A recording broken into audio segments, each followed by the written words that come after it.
mën ngaa fay loolu ñu dem de beneen point exactement ginnaaw loolu day ñëw si li nga xam ne que moo di de la République de la Haute Cour de justice audition d'anciens ministres le compte à rebours a commencé ni ki tey jii nag di leen daal diglu ki nga xam ne que moo di justement Salimata Diop Dieng mais dama bëgg ñu taxaw si micro ki nga xam ne que moo di Mansour Faye alors Mansour moom nee na gisul boppam li nga xam ne que moo di justement prison moom ki nga xam ne que moo di Mans donte dinañ ko daal déglu ni ki li nga xam ne que moo di le 26 mai 2025 mu daal si toftalu moom ak ki nga xam ne que moo di Ismaïla Madior Fall ak ki nga xam ne que moo di Aïssatou Sophie Gladima donc nag excepté Ismaïla Madior Fall soupçonné de corruption ñoo ñëpp nañu leen daal di toppee dans le cadre bu li nga xam ne que moo di haute cour de justice jëm ci gestion Covid-19 ak li nga xam ne que moo di tolluwaay wi les possibilités qui s'offrent aux juges inculpation relaxe liberté provisoire contrôle judiciaire ou mandat de dépôt maanaam ki nga xam ne que moo di justement Mansour Faye exemple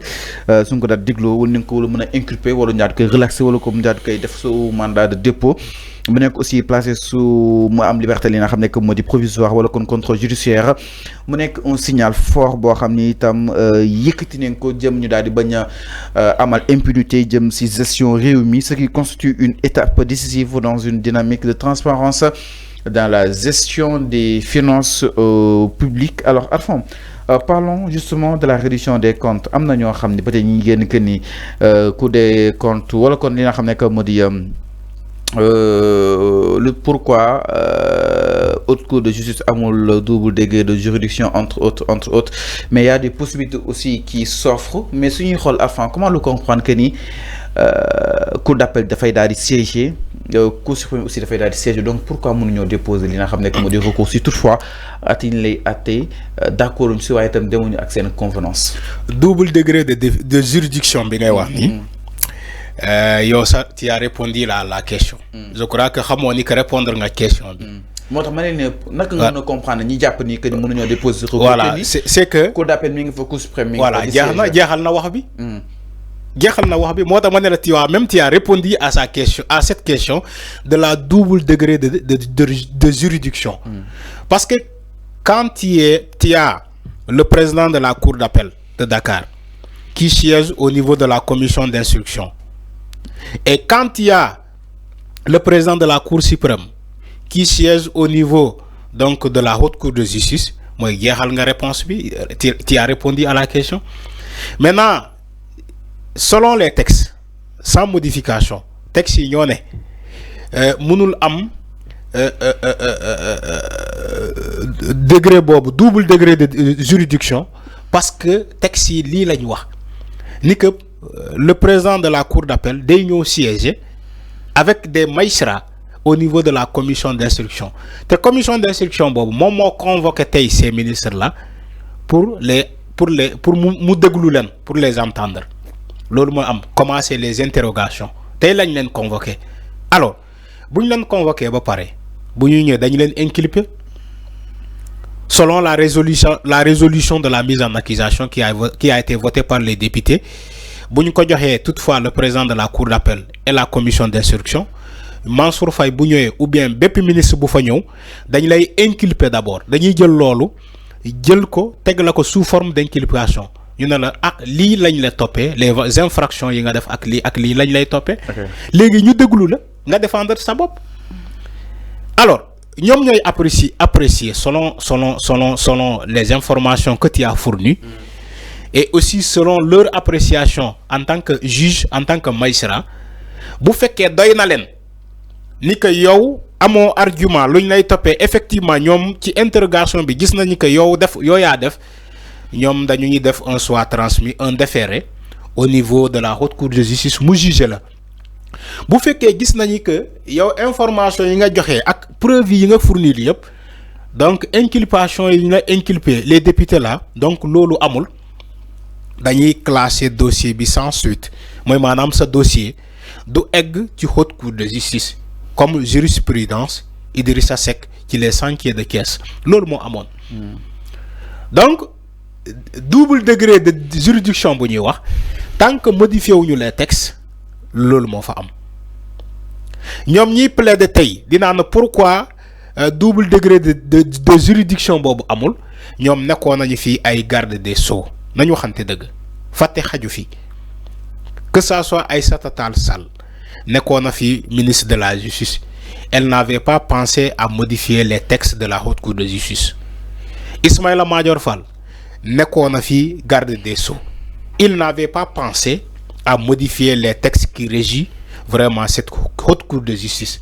Donc waa APR ñi wax ni tey ils ont fait 12 ans dans ce pays, ils n'ont même pas songé à modifier les textes qui régissent la haute cour de justice. Donc tout ce qui se dit actuellement n'est que de la pure manipulation. Tu ne peux pas attendre jusqu'à ce que des anciens ministres soient convoqués au niveau de cette haute cour de justice pour penser automatiquement à refaire les textes.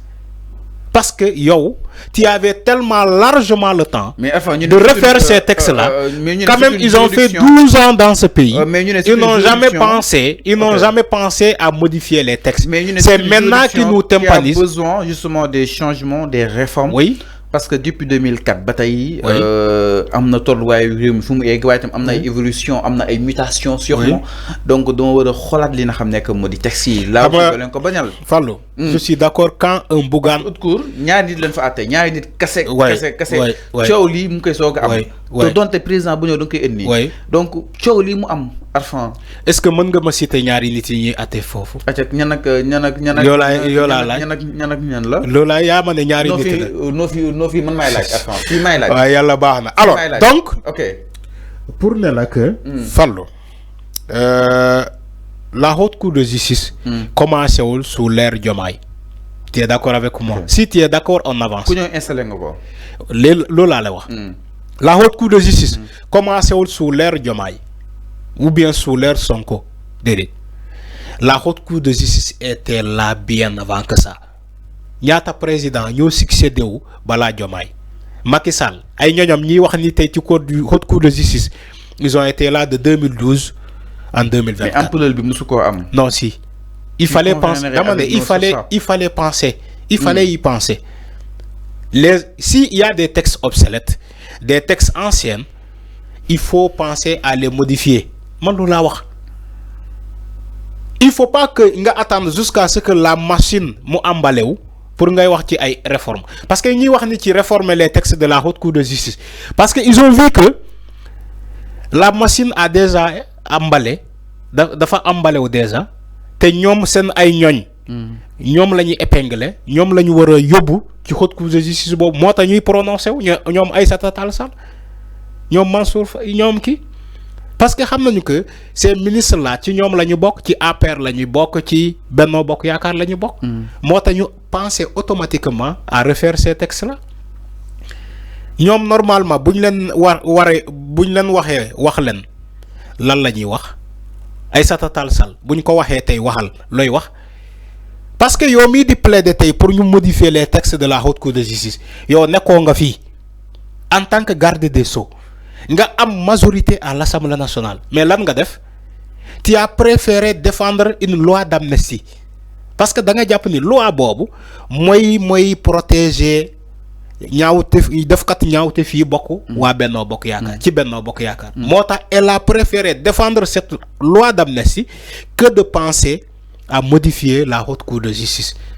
Yow quand il y a des ministres supposés détourneurs de deniers publics tu devais normalement automatiquement penser pendant tes 12 ans au pouvoir nga am ay ministres yu luubalkat yi ñuy luubal yow Macky Sall waroo nga mën a penser à modifier les textes de la haute cour de justice comme ni nga ko defee woon avec OFNAC comment dirais-je CREI comme ni nga ko defee woon avec comment dirais-je la fondation de Marième Faye Sall comme ni nga ko defee woon avec certaines structures yi nga modifié balaa ngay dem ak les recrutements de tout azimut yi nga doon organiser fii yokk salaire bi si tu avais pensé à ça tey ñoom Mansour Faye duñ leen défiler devant la haute cour de justice parce que day fekk yow nga modifier les textes mais il n'avait pas pensé à ça xam nga yàlla moo mën on a dit toujours le crime n'est jamais parfait gis nga ak looy organiser pour ñu bañ a topp say naataango yàlla dalay fàtteloo benn mbir nga fàtte ko carrément mooy lii ils ont oublié à modifier les textes de la haute cour de justice Pourtant, ils avaient largement le temps. Pendant 12 ans. Dara Tankoulen, Dara empêché de modifier les lois de la Haute Cour de justice. Parce que nous avons une majorité confortable, 14e, 13e législature, 14e législature, ou Benno Bokk Yaakaar ñoo fa nekkoon. Non, il y a une urgence de modifier la Haute Cour de justice, peut-être, surtout urgence de Sénégalais, peut-être sûrement. Sauf que urgence yooyu gisuñu ko. Bu fekkee urgence am na te nga tal ko duñu toppee tey ay ministre pour ay détournement duñu topp tey ay ministre pour ay falsification de documents administratifs duñu fi topp ay ministre pour corruption présumé corruption duñu fi topp ay ministre pour avoir dépensé de l'argent liquide sans traçabilité fallu loolu lay wax.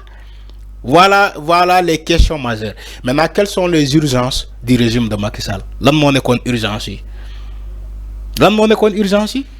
J'aimerais nga wax ma lii moo nekkoon urgence yi. Man gisuma ko. Man gisuma urgence yi ngay wax. Parce que ils ont complètement oublié la chose commune. Mooy maanaam nekkin sénégalais yi. Loolu dañ ko fàtte carrément ñu nekk ci seen bopp.